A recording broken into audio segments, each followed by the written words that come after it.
Assalamualaikum warahmatullahi wabarakatuh. Waalaikumsalam warahmatullahi wabarakatuh. Baik, di sini kami dari UI dari Prodi Komunikasi Bisnis, Prodi Akuntansi dengan mata kuliah Komunikasi Bisnis dengan saya Nova Randi dan rekan saya Nadia Ratu Sesa. Nah, di sini kami sudah di tempat tinggalnya bersama Bapak Arif Rahman Hakim, Saya selaku owner dari perusahaan Putra Kampus. Putra Kampus. Ya, baik. Sebelumnya Bapak sehat kabarnya? Alhamdulillah sehat. Baik. Mungkin langsung saja ya.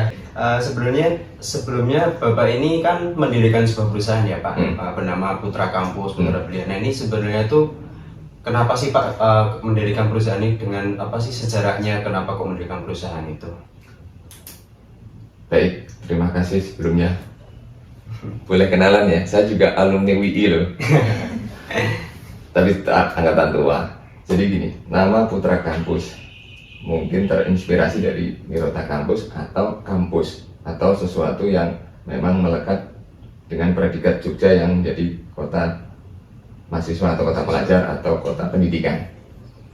Itu nama dari sisi nama. Yang kedua, perusahaan ini kan bergerak di bidang penjualan atau toko atau sesuatu yang ya jamak, di mana-mana orang jualan barang, kebutuhan mahasiswa, kebutuhan umum, kebutuhan masyarakat yang umum lah. Nah dari situ kemudian karena pada tahun itu sekitar tahun 2000 tepatnya kita baru saja selesai krisis moneter. Nah kondisi juga belum stabil, Jogja juga masih sepi, mahasiswa tidak sebanyak sekarang. Nah saya merintis usaha itu. Kebetulan saya didorong oleh sebuah perusahaan atau toko atau entitas bisnis yang sudah mapan di bidang yang saat ini sama dengan saya. Kita mengenal, mungkin di situ ada Pamela, ada Mirota Kampus. Itu pada zamannya sangat melekat di hati para anak-anak muda yang masih mahasiswa yang rata-rata bukan dari Jogja. Sejarahnya begitu. Baik. Kalau kan ini kan sudah berdiri puluhan tahun ya Pak, Ya. Bisa dikatakan 20 tahun ya. Lebih. Nah, ya lebih. Nah, di perusahaan ini tuh Bapak menerapkan struktur perusahaannya seperti apa ya Pak? Nah, kalau struktur memang sederhana ya. Teori struktur perusahaan atau struktur organisasi itu kan ada yang jenjangnya panjang, ada yang pendek, ada yang spesifik, ada yang umum, bahkan ada yang simpel atau sederhana atau yang mungkin untuk memudahkan gerak langkah sang perusahaan itu sendiri. Memang Putra Kampus memilih yang sederhana. Dia tidak memiliki cabang, dia hanya entitas yang notabene dulu kecil dan sekarang akibat zamannya kemudian banyak efisiensi di sana sini, ya tentu sederhana ini kita pilih. Sederhana dalam artian tidak banyak berjenjang, paling hanya ada pemimpin perusahaan yang juga sekaligus pemilik, di bawahnya itu paling hanya wakil, dan itu bisa orang yang masih punya hubungan kekerabatan. Setelahnya tentu seperti yang ada di dalam teori, ada bidang atau bagian organisasi produksi di sini kan karena kita jualan tentu yang order, kemudian yang mengatur karyawan, membuat jadwal, dan tentu saja dalam eksekusi operasional itu sederhana. Orangnya beda, tetapi paparan kerjanya bisa di list, ada orangnya, ada petunjuknya, dan juga tentu kita pertanggungjawaban dari sebuah distribusi pekerjaan ada. Hanya formalitasnya tentu tidak seperti misalkan di dunia yang sangat sudah teratur kayak perbankan, kayak manufaktur, kayak jasa-jasa yang sudah levelnya nasional atau multinasional. Seperti itu di Putra Kampus. Baik, kan Bapak kan selaku owner ya Pak, selaku Iya. pemimpin di Putra Kampus, Bapak ini menerapkan gaya kepemimpinan apa Pak selama 20 tahun ini hingga masih eksis sampai tahun 2023 ini? Ya, alhamdulillah ya. Karena kebetulan mungkin ya kuasa Tuhan juga ya. Kita melewati masa sulit itu ada dua. Satu 2008 waktu itu istilahnya subprime mortgage, jadi apalah itu menyebabkan daya beli masyarakat turun. Yang kedua itu kemarin pandemi. Nah, itu pandemi itu tidak ada dalam, jangankan teorinya, terlintas bayangan pun tidak, sehingga kita tidak memiliki antisipasi mau gaya yang seperti apa kalau kita ketemu model tantangan atau hambatan pandemi. Tapi tentu di sini karena maaf kita orang Muslim, untuk menggabungkan antara teori-teori gaya kepemimpinan, tipe-tipe kepemimpinan dengan apa yang kita dapatkan dari sisi agama, akhlakul karimah, contoh-contoh perbuatan yang baik menurut agama. Nah, saya combine memang di situ. Kadang kita harus strict terhadap sesuatu yang memang harus kita sikapi secara tegas. Ibarat sebuah kesalahan pemain bola elementer, jelas tidak boleh megang bola ya handsball kalau di kotak penalti ya mesti langsung penalti, dan itu bisa menyebabkan kekalahan tim kan. Nggak bisa kan, maaf Pak saya tidak sengaja pegang bola, tolong jangan di kartu merah atau tidak di penalti, ya nggak bisa. Tapi di sisi lain justru ada beberapa kesalahan yang mungkin merugikan cukup besar kepada perusahaan, tapi karena tidak elementer dan tidak disengaja, bahkan itu sulit dihindari, ya mau tidak mau kita yang ambil alih. Jadi gaya kepemimpinan di sini fleksibel, entah apa nanti di teori ya. Saya sendiri juga kalau gaya kepemimpinan itu style orang per orang berbeda, latar belakang dia, kemudian pengalaman dia, dan tentu disesuaikan dengan tuntutan kejadiannya atau tuntutan lingkungan pekerjaannya. Kalau boleh saya pakai istilah gaya kepemimpinan yang fleksibel, tapi mohon dicatat nilai-nilai akhlakul karimah itu, nilai-nilai hal yang baik diajarkan oleh agama kita itu saya tegaskan di situ. Demikian. Baik. Kan Bapak kan juga sebagai pemimpin kan juga harus menjaga komunikasi antar pegawai ke Bapak dengan mitra yang lain. Nah ini Bapak ini cara berkomunikasi di perusahaan itu seperti apa Pak? Ya, terima kasih. Ada beberapa cara memang berkomunikasi, apalagi sekarang gitu. Tapi memang pasang surut ya. Cara berkomunikasi maksud saya pasang surut adalah kadang seorang pemimpin seperti saya akrab, enak, ngobrolnya sampai ke hal yang mungkin sensitif. Kalau misalkan karyawan masih single, kalau orang yang karyawan sudah berkeluarga, seolah-olah saya memihak, kayak menggurui. Ya komunikasi ini kan yang penting kita bisa mendeliver pesan. Pesan ini harus didasarkan pada kesepakatan kerja atau tuntutan kerja. Apa beda kesepakatan kerja dan tuntutan kerja? Ya kesepakatan kerja wong kita berkumpul untuk kerja, tuntutan kerja karena konsumen atau lingkungan kerja kita harus menuntut kita berlaku seperti apa. Nah, kebetulan saat ini kan namanya alat komunikasi sudah begitu mudah.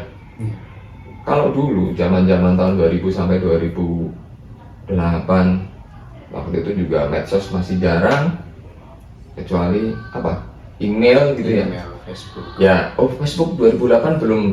Ya sudah sih, tapi kan tidak seintens sekarang karena kuota pada saat itu mahal. Kemudian wifi nggak ada. Nah, jadi pada saat itu paling kita 1 bulan sekali apa senam atau makan bareng atau curhat itu. Ada sih kotak saran, ada kotak saran dari konsumen, ada juga ya sesuatu yang hal yang masih tradisional sekali. Tetapi disitulah hadir hati sebagai seorang manusia, sebagai seorang bapak, sebagai seorang yang harus melindungi bawahan atau anak buah atau sesuatu yang menjadi tanggung jawabnya pada saat itu. Akan tetapi kalau sekarang tentu agak bergeser gitu. Paling WA atau video call, tapi secara prinsip memang kita cenderung karena gaya kepemimpinan ini atau cara berkomunikasi ini lekat dengan gaya kepemimpinan, tentu ya sedikit banyak kita berkomunikasi boleh dibilang sangat dipengaruhi oleh gaya kepemimpinan saya. Tadi saya sebutkan saya cenderung untuk menggunakan contoh-contoh kebaikan. Ya kadang terlihat seperti orang tidak tegas bagi sebuah kesalahan yang bisa menimbulkan kerugian. Akan tetapi demi sebuah tujuan perusahaan, komunikasi ini ya tentu mau tidak mau kita pilih dengan cara yang lebih bermartabat, lebih manusiawi. Marah, cara berkomunikasi yang sepertinya marah sering saya gunakan. Kemudian cara berkomunikasi yang misalkan dengan jalan kita main bareng, pergi bareng, atau mungkin senam, atau mungkin ya kajian-kajian hal yang sederhana, ya itulah kemudian menjadi pilihan supaya dalam berkomunikasi ini yang penting pesan terdeliver, pesan tersampaikan, apa yang harus dilakukan, apa yang harus dibenahi, dan apa juga yang harus kita antisipasi di kelak kemudian hari. Sebenarnya Pak, tadi kan ada cara komunikasinya, terus budaya yang digunakan dalam perusahaannya itu apa ya Pak? Ya, berkait dengan budaya memang ya kita kan muslim ya, dan kita diisi oleh anak-anak muda. Ya sekarang mungkin sudah mulai tua, tetapi prinsipnya untuk sebuah budaya kerja, karena kami berisi anak-anak muda, ya tentu budaya ini tentu mengedepankan apa yang disebut kita saling menghargai. Ibaratnya sebuah tim kerja bareng, kan tentu tidak bisa lah ya kita mengklaim bahwa seorang pemimpin itu seluruhnya ada di pihak yang menentukan, yang paling benar, yang tidak boleh salah, yang harus dituruti. Nah, tentu budaya di sini saya harus meletakkan pada kaidah-kaidah yang pas. Ya, kalau lingkungan kita harus istirahat, kita harus sholat, kita harus berbuka puasa. Budaya-budaya kerja di sini saya akan lebih mengarah kepada kondisi di mana situasi kita pada saat itu menuntut kita seperti apa sebagai bentuk antisipasi. Jadi budaya di sini tidak seperti yang banyak orang bayangkan karena fleksibel. Contoh maghrib itu kadang setengah 6, kadang jam 6. Ya kita sesuaikan saja istirahatnya dengan sholat maghrib. Jadi seolah-olah peraturan jadi nggak tegas. Atau kalau misalkan di bulan puasa kita tutup loh saat azan maghrib. Ini apa-apaan? Ini toko kalau dilihat konsumennya kan, wah apa ya? Tidak sesuai dengan jam operasional. Tapi ya bagaimana lagi? Tapi saya memilih itu sebagai budaya kerja. Budaya di mana orang bertanggung jawab dengan pekerjaannya, dengan perilakunya, dengan predikat yang melekat di dirinya. Misalnya seorang muslim, ada beberapa karyawan yang memang saya harus wajibkan dia menutup aurat atau berhijab. Bagi seorang putri, kalau cowok tentu tidak. Ya itulah yang harus saya pilih. Tentu di sini ada komunikasi, tadi kita sudah bahas tentang komunikasi. Di Putra Kampus itu pernah mengalami masalah apa dan bagaimana cara mengatasinya, itu solusinya?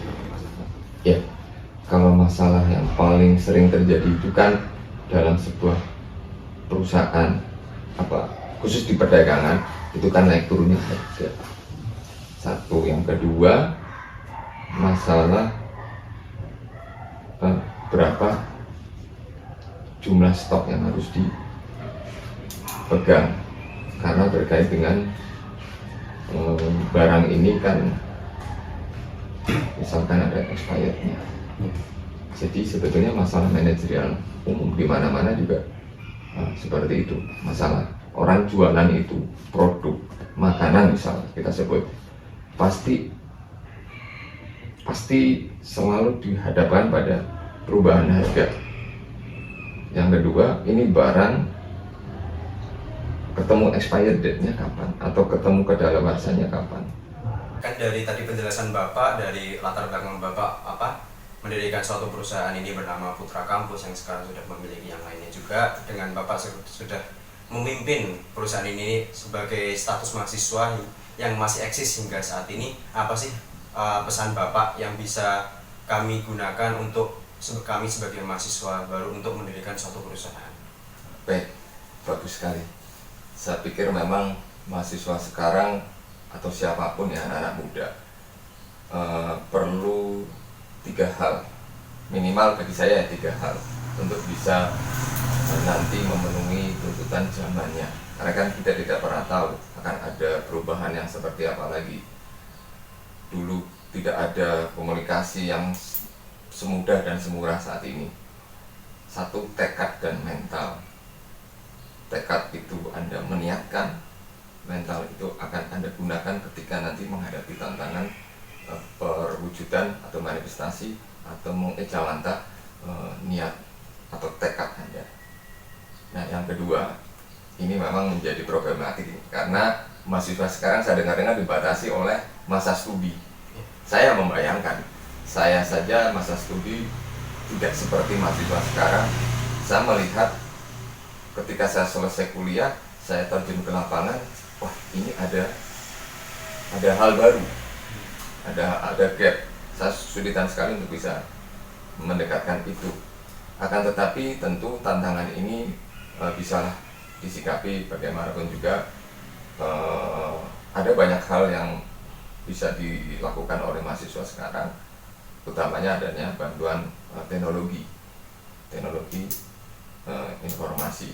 Nah, yang ketiga ini yang berkait dengan teknologi adalah gunakan alat atau teknologi informasi yang sekarang begitu masif untuk mendukung Anda untuk bisa meraih studi secara bagus, lantas kelak ketika masuk ke pasar kerja atau ke dunia nyata Anda tidak kebingungan. Mudah-mudahan ini bisa menjadi manfaat.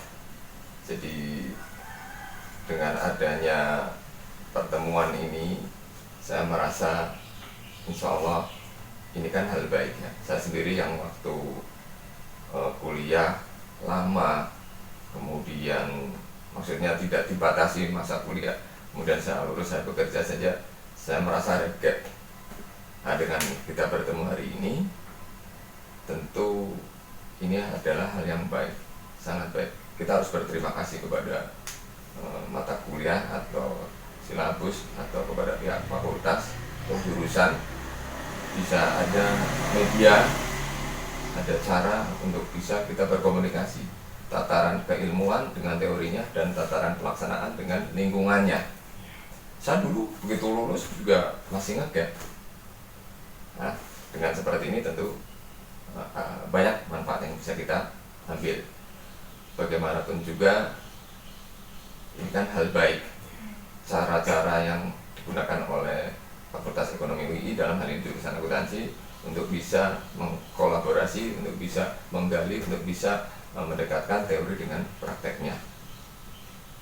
Saya juga mohon maaf nih kalau ada kekurangannya, salah-salah kata, tersinggung. Saya bagaimanapun juga alumni UI juga, saya terima kasih. Mudah-mudahan hari ini adalah hari yang sudah disetting oleh Allah untuk sebuah kebaikan untuk mahasiswa-mahasiswi dalam menuntut ilmu, tentu juga kebaikan buat kita semua sebagai orang yang sedang belajar. Mungkin itu saja, saya mohon maaf sebelumnya. Terima kasih Bapak atas waktunya, atas kesempatannya, atas ilmu yang Bapak berikan, mulai dari latar belakang Bapak, pesan-pesan kepada kami sebagai anak muda yang ingin merintis sebuah perusahaan dengan yang ilmu pengalaman yang Bapak miliki, yaitu Bapak Arif selaku salah satu alumni UI juga yang menjadi pengusaha sukses lah yang berada di Yogyakarta ini, yang masih eksis hingga 2023 hingga akan mendatang lagi nanti. Amin. Amin. Terima kasih. kasih. Baik, kami tutup. Terima kasih Pak Arif. Ya, sama. Kami tutup. Wassalamualaikum warahmatullahi wabarakatuh. Waalaikumsalam.